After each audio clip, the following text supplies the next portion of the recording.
Hello friends, welcome once again to our YouTube channel. आज हम UPPSC Ayurveda medical officer 2023 के question paper को solve करेंगे। तो क्वेश्चन है 1 से 30 क्वेश्चन जो है वह जीके के क्वेश्चन है और 31 से लेके 150 तक के जो क्वेश्चन है वह आयुर्वेद के हैं। तो शुरू करते हैं। पहला क्वेश्चन है, भूमध्य सागर का प्रकाश स्तंभ किस ज्वालामुखी को कहा जाता है? तो इसका करेक्ट आंसर है ऑप्शन सी, जिसको कि स्ट्रोम्बली कहते हैं। दूसरा क्वेश्चन है, निम्नलिखित में से कौन सा एक मानव विकास के 4 स्तंभ में से नहीं है? तो इसका करेक्ट आंसर है परिवार का प्रकार। नल सरोवर पक्षी अभयारण्य स्थित है, इसका जो सही आंसर होगा वो होगा गुजरात। भारत के प्रधानमंत्री को राष्ट्रपति नियुक्त करते हैं, तो इसका करेक्ट आंसर होगा ऑप्शन डी, यानी नियुक्त करना। लखनऊ महोत्सव, जिसे अब लखनऊ महोत्सव कहा जाता है, यह कब प्रारंभ हुआ था? तो इसका जो करेक्ट आंसर है वह 1975 से 1976 में शुरू हुआ था। भारत के किस राज्य या संघ राज्य क्षेत्र में 20 नवंबर 2022 तक सबसे अधिक बार राष्ट्रपति शासन लग चुका है? तो इसका सही उत्तर होगा मणिपुर। अगला क्वेश्चन है, निम्नलिखित में से किस ग्रंथ में सर्वप्रथम आयुर्वेद शब्द का उपयोग हुआ है? तो इसका करेक्ट आंसर होगा अथर्ववेद, क्योंकि अथर्ववेद का उपवेद है आयुर्वेद। फिर एक क्वेश्चन है कि इकाई का अंक बताना है। तो इसको करने के लिए जो सभी के जो इकाई के अंक है, जैसे 6 है ये, फिर ये 6 है और ये 9 और 4 है, तो इन सबको मल्टीप्लाई करने पे जो आता है आंसर वह 6 है, तो इसका करेक्ट आंसर भी 6 होगा। निम्नलिखित में से कौन सा युग्म सही सुमेलित नहीं है? यहाँ पर देश बताया हुआ है और देशों की राजधानी बताई हुई है, तो हमको इसमें छांटना है कि कौन सा देश की राजधानी गलत बताई हुई है। तो इसका करेक्ट आंसर है ऑप्शन सी, यानी सूरीनाम का राजधानी जॉर्जटाउन नहीं है, तो ये गलत है। उसके बाद है, निम्नलिखित में से किस महाभारत का 16वां महान्यायवादी नियुक्त किया गया है? तो इसका करेक्ट आंसर है ऑप्शन बी, यानी कि आर वेंकट रमणी। इनको भारत का 16वां महान्यायवादी नियुक्त किया गया है। अगला क्वेश्चन है, सामूहिक उत्तरदायित्व के सिद्धांत का प्रतिपादन भारतीय संविधान के किस अनुच्छेद में संहिताबद्ध किया गया है?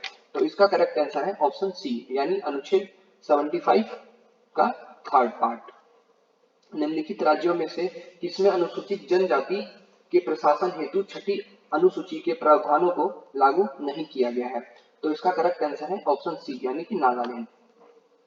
निम्नलिखित में से कौन सा एक युग्म सही सुमेलित नहीं है?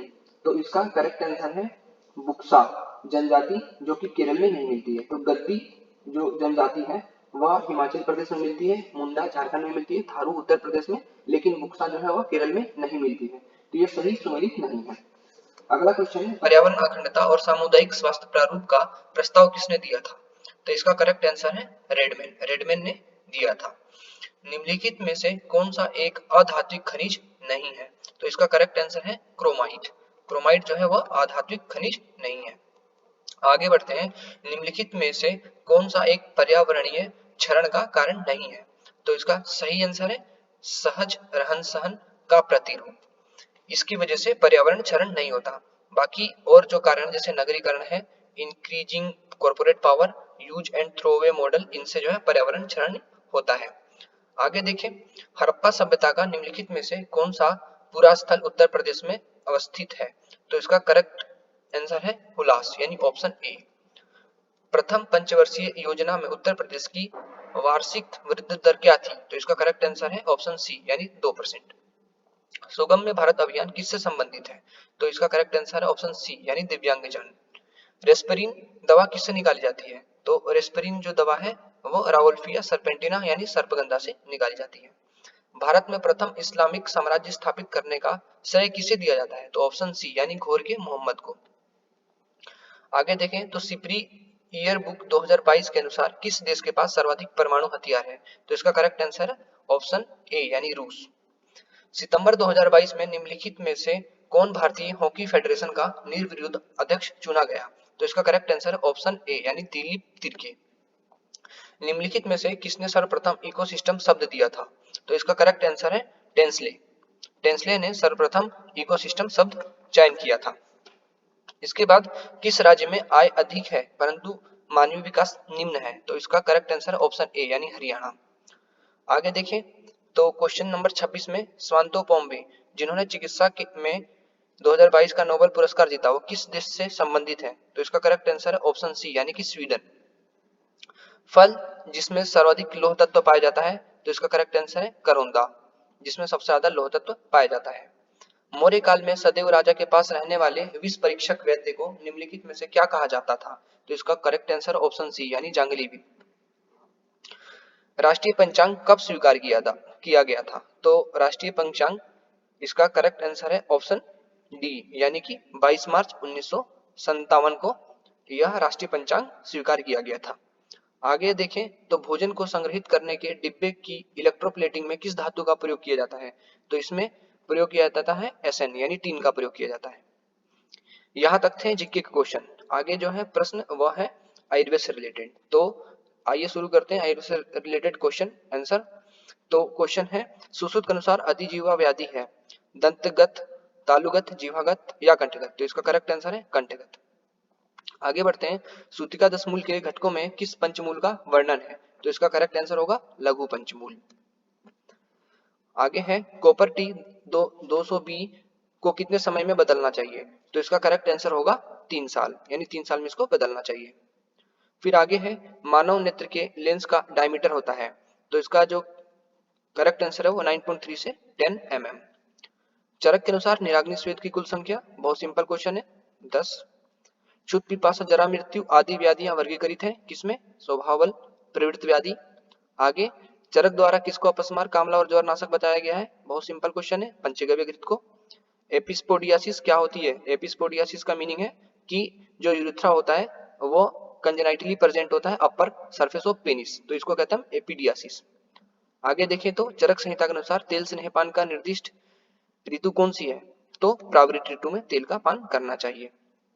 आगे CD4 सेल की संख्या एक व्यक्ति में कितने से कम होने पर एड्स बीमारी हो जाती है, तो इसका करेक्ट आंसर है यदि 200 सेल्स पर क्यूबिक mm कम हो जाती है तो एड्स बीमारी मानते हैं।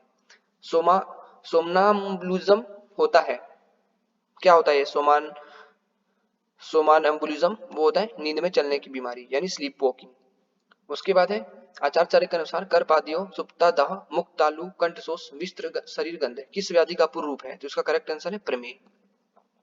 आचार्य के अनुसार तमक श्वास लक्षण विष के किस वेग से उत्पन्न होता है, तो करेक्ट आंसर है द्वितीय वेग। चरक के अनुसार गर्भावस्था के छठे मास में गर्भिणी स्त्री को पथ्य आहार देना चाहिए, क्या देना चाहिए, तो मधुर वर्ग की औषधियों से सिद्ध क्षीर सर्पी। आचार्य के अनुसार निम्न में से एक त्रिमर्म नहीं है, तो करेक्ट आंसर है नाभि जो है त्रिमर्म में नहीं है।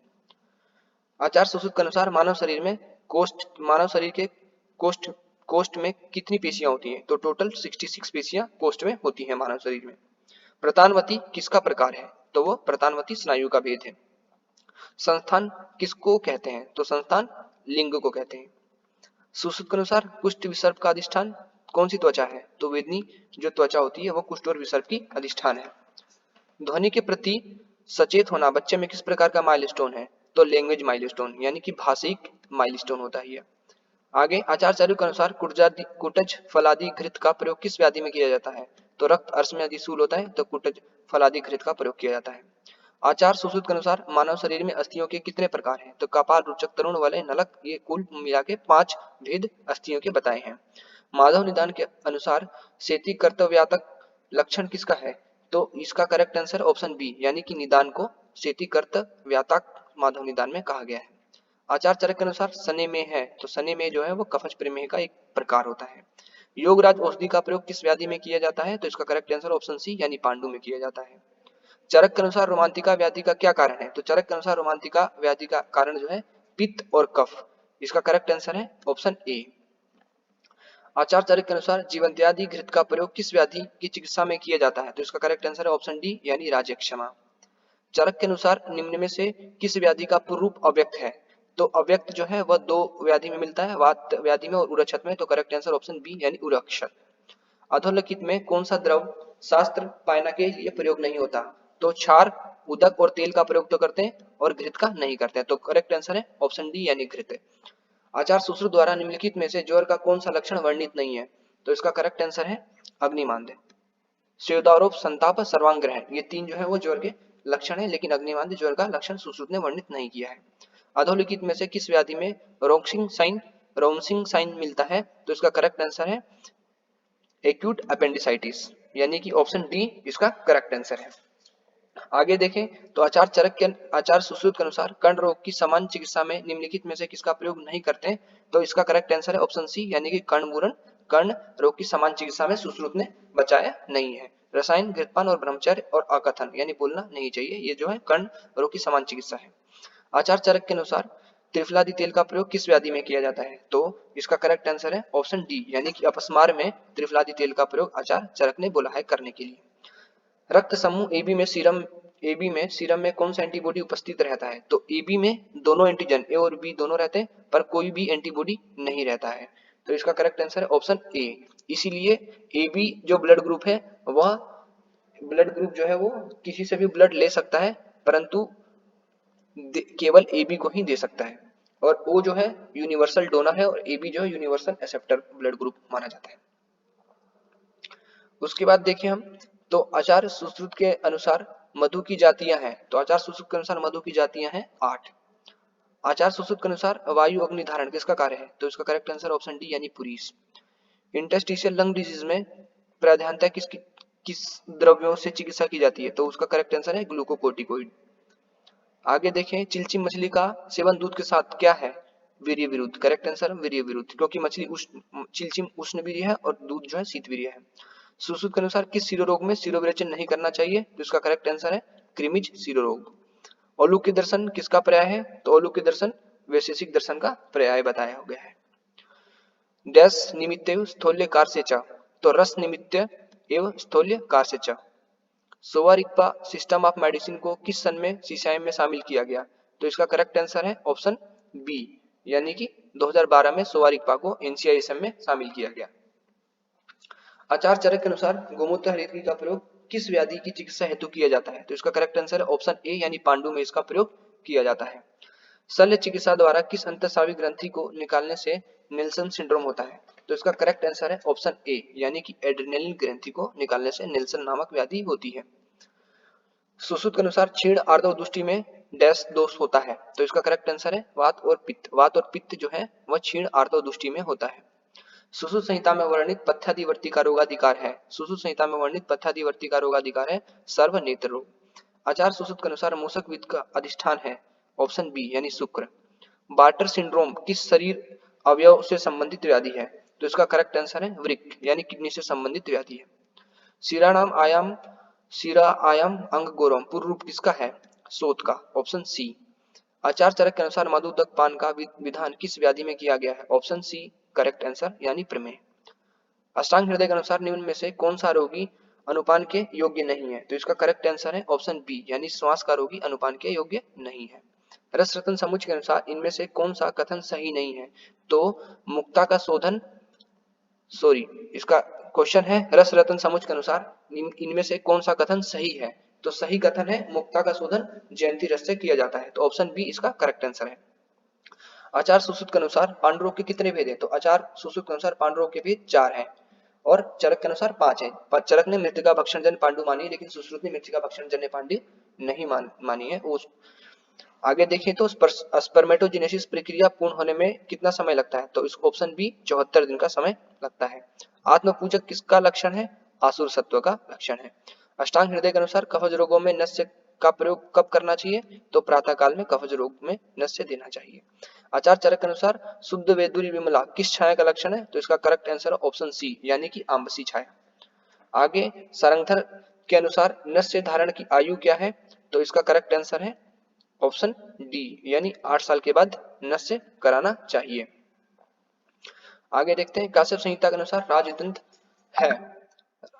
काश्यप संहिता के अनुसार राजदंत है प्रथम मतलब मध्य त्रोटक, यानी कि सेंट्रल इंसीजर को राजदंत कहते हैं। और राजदंत नष्ट होने पर वो जो बच्चा है वो श्राद्ध कर्म उसके लिए वर्जित है, वो श्राद्ध कर्म नहीं अपवित्र होता है। अगर राजदंत टूट जाए तो उसे अपवित्र मानते हैं। तो भारत में सार्वभौम प्रतिरक्षण यानी कि यूनिवर्सल इम्यूनाइजेशन प्रोग्राम कब लॉन्च हुआ था? तो इसका करेक्ट आंसर ऑप्शन बी 19 नवंबर 1985। फिर आगे देखते हैं, आचार सारंगधर के अनुसार निम्न में से कौन सा द्रव्य शुक्र शोषक है? तो इसका करेक्ट आंसर है ऑप्शन डी यानी हरित की। कौन सा स्रोतोदुष्टि का लक्षण नहीं है? तो करेक्ट आंसर है ऑप्शन सी यानी श्रवण स्रोतोदुष्टि का लक्षण नहीं है। पामर साइन गर्भावस्था के किस सप्ताह में मिलता है? तो इसका करेक्ट आंसर है ऑप्शन सी यानी गर्भावस्था के 4 से 8वें सप्ताह में पामर साइन देखने को मिलता है। फिर ये 94 नंबर क्वेश्चन है। 94 नंबर क्वेश्चन में है कि सूची ए और सूची बी को मिलाना है, तो इसका करेक्ट आंसर जो है वो ऑप्शन डी है।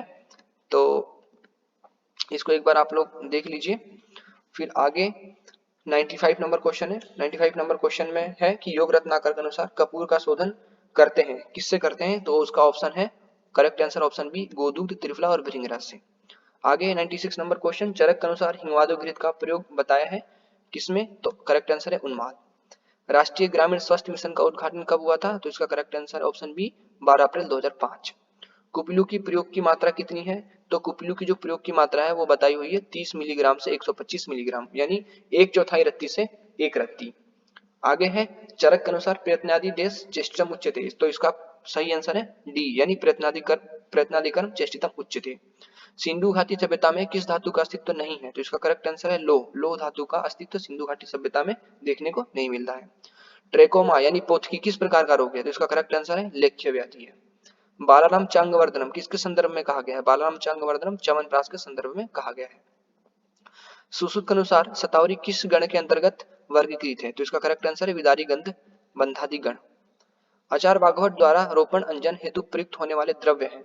तो आचार्य वाग्भट के द्वारा रोपण अंजन द्वारा प्रयुक्त होने वाले जो द्रव्य हैं वो तिक्तरस प्रधान होते हैं। तो इसका correct answer option D. Sushruta Samhita के अनुसार किस ऋतु में व्रणबंधन तीसरे दिन खोलना चाहिए? तो इसका करेक्ट आंसर ऑप्शन सी यानी हेमंत ऋतु में। सुश्रुत के अनुसार शेरनाथ बालक के लिए औषधि मात्रा कितनी होनी चाहिए? तो इसकी करेक्ट आंसर ऑप्शन ए यानी कोल अस्थि प्रमाण। ऑप्शन फिर क्वेश्चन नंबर 107 है, अष्टांग हृदय के अनुसार नस्य सेवन की समय सीमा कितनी है? तो इसका करेक्ट आंसर है 1 सप्ताह, यानी इसका ऑप्शन बी करेक्ट आंसर है। आगे देखें तो इसमें बताया निम्नलिखित औषधियों में से किसमें पारद नहीं है? तो इसका करेक्ट आंसर है कामदूधा रस में पारद नहीं होता है। समदोषा सम अग्निश्चा सम धातु मल क्रिया किसके बारे में बोला है? तो यह सूत्रस्थान अध्याय 15 में बताया है। चरक मतानुसार कितने विरेचन योगों का वर्णन किया गया है? तो ये क्वेश्चन जो है एमबीजीएस है। अगर देखा जाए तो इसमें कुल विरेचन योग 600 भी होते हैं, और अगर विरेचन योग देखा जाए तो 245 है। वामन योग 355 है और विरेचन के 245 योग हैं। और अगर षड विरेचन तृतीय अध्याय में देखें तो 600 कुल विरेचन योग हैं। तो इसमें अगर 600 होगा तो भी सही होगा माना जाएगा, और 245 है तो भी सही होगा। अब वो एग्जामिनर के ऊपर है कि वो क्या करेक्ट आंसर मानता है। ठीक है, आगे है विल्सियम ट्यूमर पाया जाता है किसमें पाया जाता है? तो विल्स ट्यूमर जो होता है वो, इसका करेक्ट आंसर है किडनी के कैंसर को विल्स ट्यूमर कहते हैं। फिर आगे है सुश्रुत के अनुसार तीसरी कला का क्या नाम है? तो तीसरी कला का नाम मेरुधरा कला है। आगे बढ़ते हैं, आचार्य चरक के अनुसार गर्भ में शिरा और धमनी का उत्पत्ति भाव है पितृज भाव। काश्यप के अनुसार पूतना ग्रह में कौन से धूप का प्रयोग किया जाता है? तो काश्यप के अनुसार पूतना ग्रह में उत्तम धूप का प्रयोग किया जाता है। उसके बाद राजीमान सर्पदंश में शरीर में किस दोष की प्रधानता होती है? तो करेक्ट आंसर है कफ। फिर आचार्य चरक ने प्रायोगिक धूमपान हेतु किस प्रमाण की वर्ती का निर्देश किया? तो ऑप्शन सी यानी अंगुष्ठा के समान और 8 अंगुल लंबी। काश्यप संहिता के अनुसार बालकों में बस्ती का प्रयोग कब से करें? इस संबंध में निम्नलिखित कथनों में से कौन सा सही है? तो इसमें जो कथन है केवल 2 सही है, यानी कि बच्चा जब अन्न ग्रहण करने लग जाए और घुटनों के बल चलने लग जाए तब बस्ती देना चाहिए, काश्यप बोलते हैं ऐसा। बच्चों में नडास क्राइटेरिया का प्रयोग किसके निदान के लिए किया जाता है? तो इसका करेक्ट आंसर ऑप्शन सी यानी हृदय रोग में नडास क्राइटेरिया फॉलो की जाती है। सार्वदेहिक संज्ञानाश की किस अवस्था को शल्य क्रिया संज्ञानाश की अवस्था कहते हैं? तो सर्जिकल एनेस्थीसिया जो है 3rd स्टेज ऑफ एनेस्थीसिया को कहते हैं। फिर पिंडाशय का मुख्य घटक द्रव्य है ऑप्शन ए यानी पीपली। उसके बाद है काश्यप के अनुसार पंचभौतिक तेल का प्रयोग किस हेतु निर्दिष्ट है? तो ऑप्शन डी यानी नस्य के लिए प्रयोग करते हैं। सही कथन चयन करें तो सुश्रुत के अनुसार नासारोग 31 है, ये करेक्ट आंसर है इसमें ऑप्शन ए। फिर उसके बाद अगर हम देखें तो ये क्वेश्चन है रक्त स्कंदन रोकने के लिए मिक्सचर प्रयुक्त होने वाला कौन सा मिक्सचर प्रयुक्त होता है? यानी कि double oxalate mixture which is used as blood anticoagulant. इसका जो करेक्ट आंसर है वो है ऑप्शन डी, यानी कि ammonium oxalate and potassium oxalate का यूज करते हैं एंटीकोएगुलेंट, एज ए एंटीकोएगुलेंट। फिर है त्वक पारुष अम्ल शीघ्र प्रार्थना, किसका लक्षण है? तो ऑप्शन सी यानी कि रक्तक्षय करेक्ट आंसर है। फिर है tenth factor, tenth blood factor, clotting factor, उसको किसको कहते हैं? तो इसका करेक्ट आंसर है स्टुअर्ट प्रोवर फैक्टर। स्टुअर्ट प्रोवर फैक्टर को टेंथ क्लोटिंग फैक्टर कहते हैं। फिर है 200 में तरतम भेद होना किस संप्राप्ति का घोतक है? तो इसका करेक्ट आंसर है ऑप्शन सी यानी प्रधान्य। प्रधान जो है संप्राप्ति, यह 200 में तरतम होने के बारे में बताती है। फिर आगे देखें, चरक के अनुसार निम्नलिखित में से किसके दूध से हिक्का और श्वास रोग उत्पन्न होता है? तो भेड़ी के दूध को पीने से हिक्का और श्वास रोग उत्पन्न होता है। आचार सुश्रुत के अनुसार शरद ऋतु हिंदी मास के अनुसार होता है। तो इसका करेक्ट आंसर है ऑप्शन सी यानी कि कार्तिक और मार्गशीर्ष में शरद ऋतु होती है। आगे देखिए 129 नंबर क्वेश्चन, निम्न में से कौन सा एक सही सुमेलित नहीं है? तो सही सुमेलित कौन सा नहीं है? तो सन्निपात विद्रदी में अपाक, ये एक सही सुमेलित नहीं है। ग्रीवा अक्षमता यानी टाइम ऑफ सर्वाइकल सर्कलाज ऑपरेशन, जो सर्वाइकल सर्कलाज ऑपरेशन होता है वो कब किया जाता है? तो गर्भावस्था के 14वें सप्ताह में किया जाता है, यानी कि ऑप्शन सी। फिर पथ्य और अपथ्य दोनों को मिलाकर सेवन करने को क्या कहते हैं? तो उसको हम कहते हैं समसन। वैशेषिक दर्शन में कुल कितने गुणों का वर्णन है? तो ऑप्शन सी यानी 17 गुण जो है वैशेषिक दर्शन में बताया हुआ है। आगे देखें तो सुश्रुत अनुसार सेरेक नामक कीट में कौन सा दोष होता है? तो इसका करेक्ट आंसर ऑप्शन डी यानी कफज प्रधान होता है सेरेक नामक कीट। सुश्रुत के अनुसार स्थान संश्रय क्रियाकाल की कौन सी अवस्था है? तो इसका करेक्ट आंसर ऑप्शन डी यानी कि चतुर्थ अवस्था है। फिर अगर आगे देखें तो रस रत्न समुच्चय के अनुसार धात्री चूर्ण सीतायुक्तम भक्षित डैश, यानी किस व्याधि में ये देते हैं धात्री चूर्ण और सीतायुक्त? तो उसका करेक्ट आंसर रक्तपित्त यानी सी। सुश्रुत अनुसार विदारी सारी व रजनी गुड़ची और अजश्रृंगी कौन से पंचमूल में है? तो ये बर्दली पंचमूल में है। पंचशीरी अगध में शीरीष वृक्ष के कौन से भाग का प्रयोग नहीं किया जाता है? तो इसका करेक्ट आंसर है ऑप्शन बी यानी कि बीज का प्रयोग पंचशीरीष अगध में नहीं किया जाता है। आचार सुश्रुत के अनुसार दही सेवन किस ऋतु में वर्जित है? तो ऑप्शन सी यानी शरद ऋतु में दही सेवन नहीं करना चाहिए। कंस ऋतु का प्रयोग किस रोग में करना चाहिए? तो शोथ में कंस ऋतु का प्रयोग करते हैं। आचार चरक के अनुसार वात दोष के कारण स्तन्य में कौन सा विकार नहीं होता है? तो रुक्षता, फेन संघात और वैरस से तो वात दोष के कारण होता है, परंतु विवरणता पित्त से होता है। तो इसका करेक्ट आंसर है विवरणता, जो वात का दोष से नहीं होता। वितुन्नक निम्न में से किसका पर्याय है? तो वितुन्नक जो है सस्यक का पर्याय है। चरक के अनुसार बिना मल मूत्र त्याग किए ही भोजन ग्रहण करना कौन सा विरुद्ध है? तो यह क्रम विरुद्ध है। फिर आचार चरक के अनुसार भोजन के बाद घृतपान किस रोग में करना चाहिए? तो ऑप्शन डी यानी कि सूर्यावर्त में भोजन के बाद घृतपान करना चाहिए। यकृत ट्रांसप्लांट यानी कि liver transplant is indicated in किसमें? तो इसका जो मेनली जो है हिपेटिक कार्सिनोमा में लीवर ट्रांसप्लांट किया जाता है। आगे देखिए तो सुश्रुत द्वारा निम्न में से किस अतिसार भेद का वर्णन नहीं किया गया है? तो करेक्ट आंसर है रक्तज यानी ऑप्शन बी, रक्तज अतिसार का वर्णन सुश्रुत ने नहीं किया है। आगे देखें, अनंत से आने वाली parallel ray of light coming from infinity are focus in front of retina, the condition is known as myopia. Myopia में रेटिना के आगे बनता है, हाइपरमेट्रोपिया में रेटिना के पीछे बनता है और एस्टिग्मेटिज्म में फोकल लाइन बनती है। आचार सुश्रुत के अनुसार गुदा और मेढर में निर्दिष्ट छेदन कर्म कौन सा है? तो अर्धचंद्राकार छेदन गुदा और मेढर में किया जाता है। चरक के अनुसार रुक्षता उत्पन्न करने में कौन सा रस श्रेष्ठ होता है? तो करेक्ट आंसर है कसाय रस, ऑप्शन ए। स्तन्य का अंजलि प्रमाण है, 2 अंजलि प्रमाण स्तन्य की मानी गई है। और सुश्रुत के अनुसार निम्न में से किस रोग में क्षारकर्म नहीं करना चाहिए? तो करेक्ट आंसर है फल योनि, फल योनि में क्षारकर्म नहीं करना चाहिए। तो इस प्रकार से यूपीपीएससी एएमओ का जो पेपर 2023 में हुआ था उसको हमने सोल्व किया। If you like please subscribe and share. Thank you very much for watching.